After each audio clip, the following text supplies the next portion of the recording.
All right, so I've seen an interesting idea and I thought I would give it a try, and that is a mock portfolio, $1 million, again, just kind of for fun. But I also wanted to do it because, again, 20 stocks. I wanted to compare, okay, well, how am I doing with this versus how I'm actually doing with real money, right? So I think it's going to be an interesting dynamic as well. So again, you can see it's not exactly $1 million. That's because I created it a couple days ago. But again, over time, it will average out and stuff. Basically, what I did is I just rounded the number. I just took $50,000, rounded to the nearest, divided by the stock price, rounded it to the nearest amount of stocks, and just added that in. So let's get into it here. Most of these companies I've talked about before, in fact, virtually all of them. AGM, Federal Agriculture Management. Again, really like that company. It's more of a dividend growth company. Um, Alexandria Real Estate, again, same concept, more of a life sciences REIT, which again is a really good area. I think it has a nice dividend. It's growing that dividend. It's growing its free cash flow very nice. Alimentation Couche-Tard. Again, this one is one of the biggest no-brainers. If I was forced to hold five stocks, that would be one of them. Even if I was forced to hold three stocks, that probably still would be one of them. So again, definitely one of my favorite companies. Just an absolute no-brainer to hold, in my opinion. American Express, again, another no-brainer. You're not going to get, honestly, you're not going to get rich on pretty much every one of the companies in here. Like I'm not betting on 10xing my money on virtually all of these. I will mention the ones that I believe I think you could. Alimentation Couche-Tard, I think you could. When you include the dividend growth over the next 10 years, I could see it. I doubt it because it's kind of a boring business, but not completely out of the realm of possibilities. Again, American Express, just a very good brand, very consistent, nice dividend growth. That's why I like it. Canadian National Railway is the next one. Again, very well established company. They have a very good moat. They're growing their dividend nicely. Just a company that's very consistent, and I think it's going to grow nicely over time. Capital Power, again, as far as utilities go, I did want to include a utility. Um, this one's done very nice. It is a solid dividend, around 5%. It's growing it nicely, and I think the future outlook of this company looks pretty solid. EQB, Equitable Bank, again, growing very nicely. They have very impressive dividend growth, and I still think they have a ton of room to grow, so that's why I included them. EQIX, Equinix, they're a data center REIT, I believe pretty well worldwide. Again, not a great dividend. I believe they're like 1.8% or something like that, but again, they're growing it solidly. The company's always outperformed the S&P, so that's the big reason there. Extra Space Storage, again, outperforming the market, nice dividend, nice growth, just a very consistent company, right? Go Easy, again, incredibly nice dividend growth. They have a nice dividend.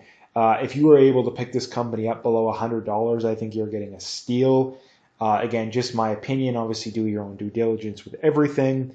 The next one, Innovative Industrial Properties. Again, this is an absolute no-brainer in my opinion. Not that it doesn't come with some risk, because it certainly does. But given the upside of this company, the fundamentals are still fine. This company's down massively over the last year or roughly, but again, the fundamentals are still very good, right? And it has a 10% dividend right now. To me, it's just an absolute no-brainer. This is a company that I think you certainly could 10x your money in the next 10 years. Given it's growing its dividend very quickly, given the fundamentals of the business are still very good, I think this company is worth at least $100 a share right now, and it's below 70, right? So, and you get a 10% dividend, right? And they're growing it nicely. So again, just an absolute no-brainer in my opinion. Like I say, not that it doesn't come with some risk. Kroger, again, very consistent company, more safe than the market as a whole. Not that it's completely safe by any means, but again, they're growing their dividend nice. It's always outperforming the market, just very consistent. Microchip Technologies, again, a lot of the bigger chip names are too expensive right now. I did really like Broadcom up until its recent run up. I think you got to wait until it gets cheaper although I think it's still a very good company, until you would pick it up again. Again, this company pays a solid dividend. They're growing it nicely. That's one of the other big reasons I bought it. Old Dominion Freight Lines, again, a company that's going to benefit from reshoring manufacturing and that kind of stuff. They're growing nicely. They're growing their dividend very quickly, although it is a very small dividend. Again, good company in my opinion.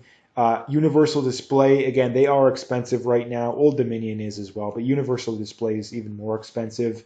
Although, again, I think over the next decade or two, this company is going to see crazy amounts of growth, crazy amount of dividend growth. They have no debt. So, again, just a very good company in my opinion. QLYS, again, they're a cloud security company. Again, that kind of stuff is going to grow in the future. They're growing their cash flow super nice. They're not super expensive. I'd say they're about fair value, maybe a tiny bit below. Although, again, I think they're going to see very nice growth in the future. Steel Dynamics, again, a little bit cyclical, but I think that the demand for what they provide is going to be very, very good over the next decade or two. Hence why I bought them.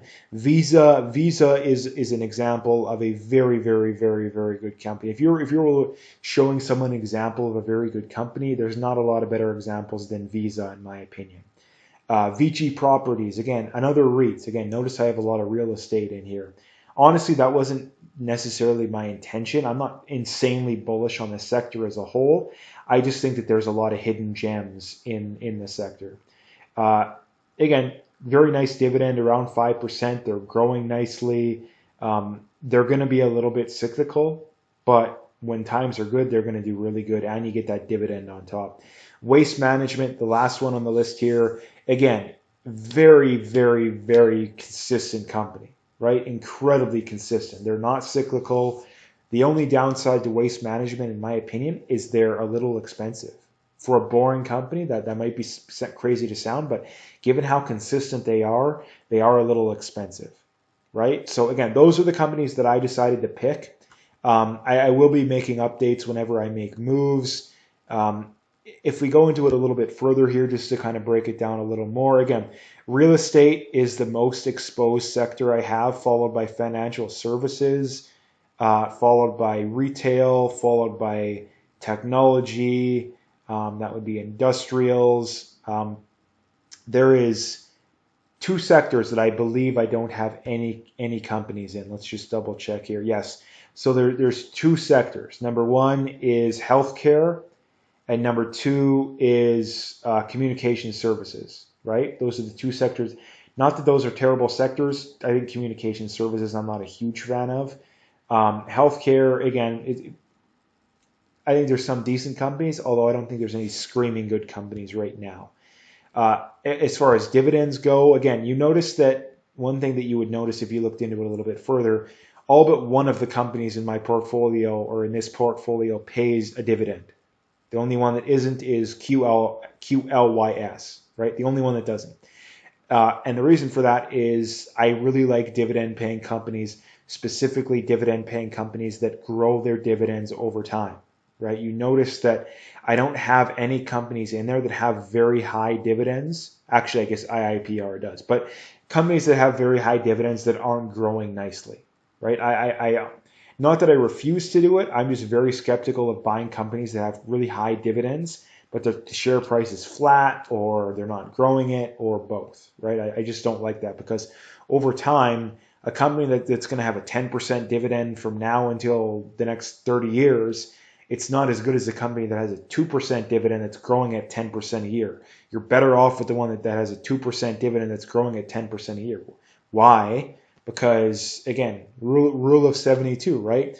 The square root is how often it's going to double, right? So if you have a company that's 2%, or sorry, they're growing it at 10%, that means it's going to double every 7 years, right? So a 2% yield is going to be 4% after 7 years, right? It's going to be 8% after 14. It's going to be 16 after whatever,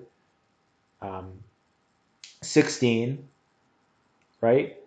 And it's going to be 32 at the end, right? So again, that's why you want to prioritize companies that are growing their dividends nicely. Now, again, the thing about dividends is they're not guaranteed. There's no guarantee.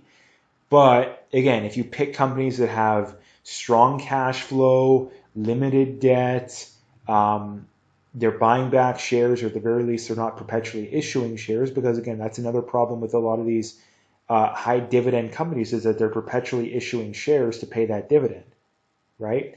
So again, if they have strong returns, if insiders are bullish, like all those kinds of things, that's what you're looking for in companies, right? So again, 2.7% yield, right? In my opinion, yeah, that's a very good thing. And here's the thing, like I don't know the compounded growth of my portfolio as a whole, or this portfolio as a whole. I would guess that it's probably in the area of 7, 8, 9, 10%, right? So again, that's exactly what you're looking for, right? That's exactly what you're looking for. Um, so again, uh, like I said, I'm going to make updates on this every now and then. It's going to be interested to see how this compares to the market as a whole. Um, and again, I am going to be making moves, but again, I'm going to be limited by these positions, and I'm only going to allow myself 20 stocks, right? So if I want to add a new one, I got to sell out of an existing one, right? So that is my mock portfolio, for lack of a better way of putting it. Like I said, it's more of a glorified science experiment. I really want to try this because right now, honestly, I own about 50 stocks. Most of them are very small positions, probably all but about 10 of them are very small positions. But again, I wanted to try this because, again, there's a lot of people out there that say, oh, you should only own this amount or that amount. And I think it's kind of interesting to see, okay, if gun to your head, you can only own this amount of shares or this amount of companies, sorry, how will it perform as compared to what you're actually doing, right? I think that's going to be interesting. So anyway, if you liked the video, hit that like and subscribe, and stay tuned for more. Also comment, all that kind of stuff. I like to hear feedback. So again, like and subscribe and stay tuned for more.